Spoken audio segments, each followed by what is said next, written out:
Hey guys, and welcome to a transfer room update.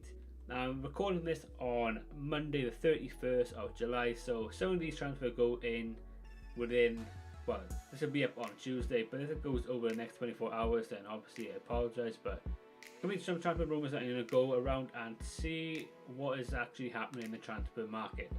So I'm not going to be doing people like Mbappe to like Real Madrid and whatever, because I do want to keep it in the Premiership. I don't want to do Alexis Sanchez to Man City. I don't think that's going to happen. And I'm not going to do Matic to Man United, because again, I think that will be happening today. If not, it'll be on when this video goes up on Tuesday. So I think that's going to happen. So I'm not going to use them in this transfer rumours.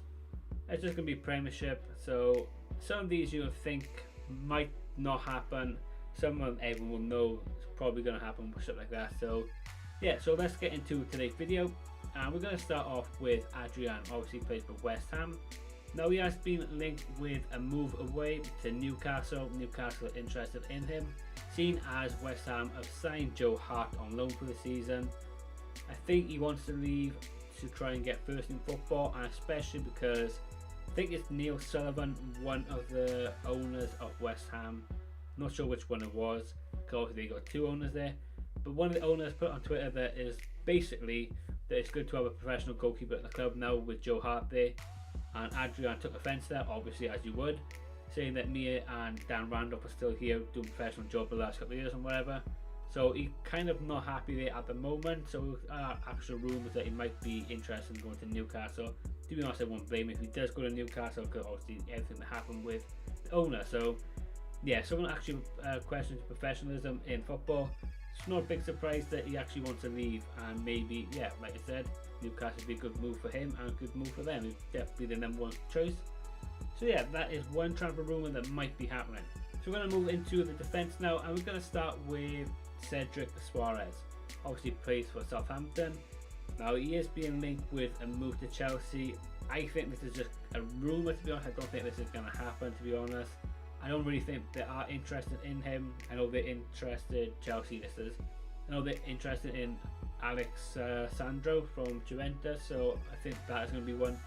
And they are interested in Ryan Bertrand as well. So I think the left side is what they're more interested in than the right hand side. But there are reports that they're actually interested in obviously getting Soares from Southampton. Now he has been here for 2 or 3 years, I think now. And he's actually a very good player, to be honest. He's now Portuguese #1 right back in the squad. He's only 25, so it's a great age as well to try and get him. He'll probably cost around 30 to 40 million, if I'm being honest. Kyle Walker's gone for 50 million. I don't think Cesar Suarez is far off what he is, so I think it's probably going to be about 30 to 40 million if they do want to get him. And obviously, because it is Chelsea, they might bump up the price just a little bit more. So be interested one to see if that does happen, but I honestly think that's just going to be a transfer rumour. So yeah, keep an eye out for that one. So next one we're going to go with is going to be Virgil van Dijk. Everyone knows Liverpool have been after him for the last 6 months or so. They have been warned off him by Southampton for tapping up the player, trying to get him unsettled and stuff like that. Might have worked, to be honest, because apparently he is training on his own back at the club when the rest of them are on pre-season. So it'll be interesting to see if that does happen. There are reports that they want 50 million to 60 million for him. I think it's a little bit too much. I think about 40 million would be about right, because he is a great player, to be honest, and he is only 25 again. He's quick, he's strong, he's tall, and he's actually pretty good at set pieces. Obviously, if corners coming in, he's good in the air, and obviously free kicks, he's pretty good as well. So his overall play is very good, so no surprise that Liverpool are actually in for someone like that. So yeah, it'd be interesting to see if that does happen. Obviously they're winding up order that Southampton threatened against Liverpool. So yeah, that is one to keep an eye on, but I think that one will probably get done, to be honest. So next one we're going to go with is Thomas Vermaelen. Obviously plays for Barcelona at the moment. I know there's a Roma card on the screen, but he does play for Barcelona. He's on loan at Roma last season. And there are rumours that Crystal Palace and West Brom are after him. So this one might have snuck under the radar a little bit, because not as high profile as he once was when he was playing with Arsenal. But for him to come to a club like West Brom or Crystal Palace would be a great signing.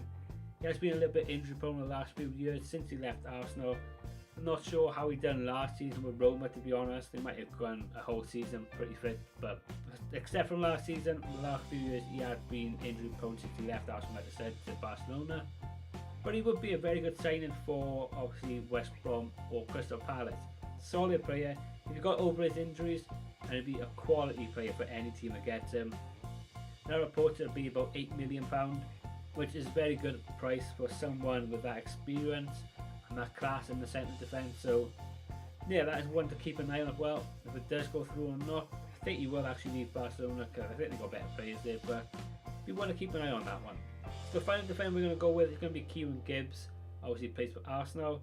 The West Brom did put a bid in for £10 million for him. Arsenal rejected that, saying they wanted £12 million for him. But West Brom said we're not going to pay that, so they cancelled the deal. But there are reports that Watford are actually after him now. So it'll be interesting to see if he does go for that, if they do pay the £12 million, or if they do get him for a little bit cheaper or whatever. But he's a good left back. He's a solid left back. He's quick. He actually pretty good on the ball, like every Arsenal player is going through the academy and stuff like that. He is a very good player. Obviously Champions League experience. Obviously a lot of games for Arsenal. Not that he's got many games for England, but no, if you can get him for 12 million, again, he's, what is he, 26, 27 coming up? That's a great signing for anyone for about 12 million. Someone that good, be a great signing for him. So into the midfield, we are going to go with a big one. Obviously, it's going to be Ross Barkley. He obviously plays for Everton. Ronald Koeman has said 100% he is leaving the club this season because at the end of the season his contract is up. So they obviously don't want to get rid of him for nothing. They want to actually get some money in for him. A report is saying they want about 40 to 60 million in that rough ball mark. I think it's a bit too much for him, to be honest. I honestly think he's an average player at best. I don't get all the big hype around him, what a lot of people seem to have. He could be world class and stuff like that. Yeah, he could be world class, but every player. But I honestly think he's about a 30 million player, to be honest.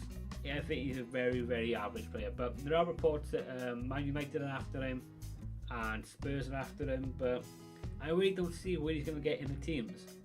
If he went to Man United, Mkhitaryan better than him, Mata's better than him, Rashford better than him, Martial better than him, Pogba, Herrera, all them players are a lot better than him.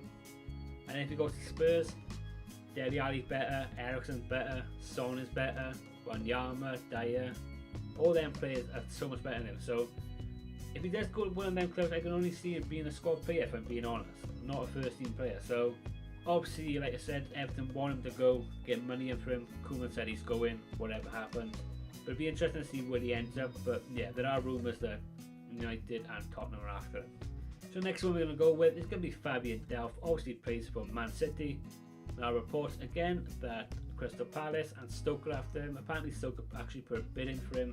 I think around 8 million mark. I'm not sure how much Man City want. I think they want about 15, but he's not going to get 15 million from him, surely. He is an average player. Let's be honest, he is an average player. I don't know why Man City bought him, to be honest. He's not a bad player. If you look at someone like Stoke and that, he can actually get his career back on track and improve as a player, but there's no way he should be staying at Man City. And the players they've got now, Bernard Silva, De Bruyne, Yaya Toure, Gundogan when he comes back fit, he's not going to get in that team, not a chance. So it's about time he moved on and actually found another club. And like I said, Stoke would actually be a good sign-in for him and for them. Perfect match, to be honest. Strengthen that midfield up for them. So yeah, it'd be interesting to see if he actually does go or not. So the next one we're going to go with, no big surprise here, Sigurdsson's been happening all summer. Everton want him, obviously he plays for Swansea. Everton want him though. They want to pay about 40 million. Swansea want 50 million for him. To be honest, I think he is about 40 million player. He is 27 now, so he's in a prime age to really starting to go to step up to another club, like a bigger and better club than Swansea. I'm not just saying that I'm a Cardiff fan, but when he with Spurs, obviously didn't really have a good time at Spurs, but at what sort of level club he should be at, like a Spurs and Everton club. So, like I said, there's not a lot I can really say about this because everyone knows that Everton been after him all summer. Hopefully they do get him because he is a really good player. He's great with the ball with his feet. Like, he's good at dribbling. He can find a good pass. Gets a lot of assists. He gets goals. He's good at free kicks. So he'd be a great player for him. So we're going to move on to the forwards, and the first player we're going to go with is going to be Iheanacho for Man City. Now, I thought this was going to be done probably about 3-4 weeks ago, to be honest, because I thought it was all wrapped up and done. But obviously, the transfer rumour is he's going to Leicester. There were offers from West Ham for him, but he wanted to go to Leicester. Like I said, I thought this deal was going to be done about 3-4 weeks ago, but something is holding it up. I'm not sure what. I don't know whether it's because Man City want a buyback clause in the contract, whether that is holding it up. They want a buyback clause. I think they want it for about 30 million, which I kind of understand where Leicester are coming from if they are holding up that end, or obviously the other side. But they're saying some for 25 minutes and they want to buyback clause for 30 million. Not really that much profit in there for you. So, like I said, if it is Leicester side, I can see why. But Iheanacho, let's go back about 2 seasons ago when he first burst on the scene and he scored about 9 goals and like 12 shots, something ridiculous like that.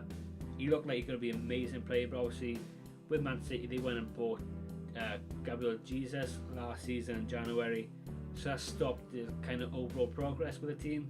So it's not a great surprise that he wants to move on and start playing regular football. How old is he now? He is only 20 to 21. So he's going to be 21 this season, so yeah, it'd be good for him to go out now, get some first team football, start playing regular stuff. And he'll actually be a great signing. 25 million, I think it's going to be a bargain signing. So the next player I'm going to go with is going to be Alvaro Negredo. Played for Valencia now. Obviously he had a loan season with Middlesbrough last season. He actually played pretty well for him. I think he got about 10 goals for him, around that mark anyway. And yeah, for someone to get 10 goals in that sort of team, just come up from the Championship, and they don't dominate games, they don't get a lot of possession in a lot of games, so someone who gets that sort of goals is pretty good. Seeing that they weren't exactly that attacking, and like I said, they don't have the best players around them, so I think that's a pretty good one to get. Obviously, he's being linked with a move to Leeds United and Swansea. Obviously, if I was him, obviously you want to go to Swansea, you don't want to go to the Championship, you want to go into the Premiership again. Whether that will be a loan signing or a permanent signing, I'm not actually too sure yet. I reports that obviously Chelsea want to sign Llorente, so it could be enough like-for-like replacement. So it'd be a good signing from them. I think he'd actually be really good. I think they want about 6 million for him, but it's just not a bad price at all, to be honest. 6 million for him, not exactly that bad of a price.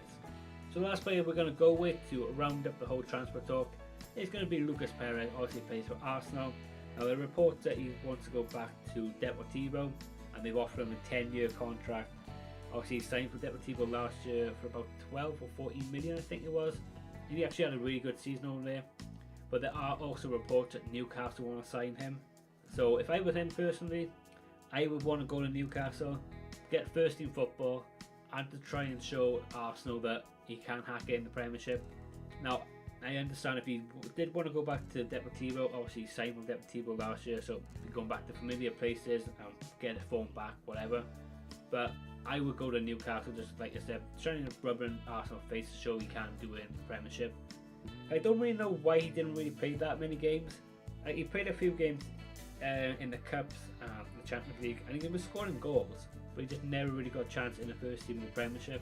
And I don't know why, because sometimes he was playing without a striker, but no, sometimes work. But yeah, the form he was in coming into Arsenal from last year, I'm surprised he didn't get a first team place, or even just get a good chance to actually prove himself. So yeah, I feel a bit sorry for him, but yeah, there are links with him going to Deportivo and Newcastle. So if that is all the up-to-date transfer rumours that are going around, like I said, on Monday the 31st of July. Obviously this will be going up on Tuesday the 1st of August. Yeah, but I might come back to this in like a couple of weeks and give another little update, and then I might do it on transfer deadline day. I might do another one. So that is going to be the end of today's video. So if you did enjoy it, then hit that like button. If you are new on here, hit the subscribe button, it'd be much appreciated. And if you didn't like the video, hit the dislike button. Let me know why in the comments section, improve on other videos. And I'll catch you all in the next transfer update. See ya.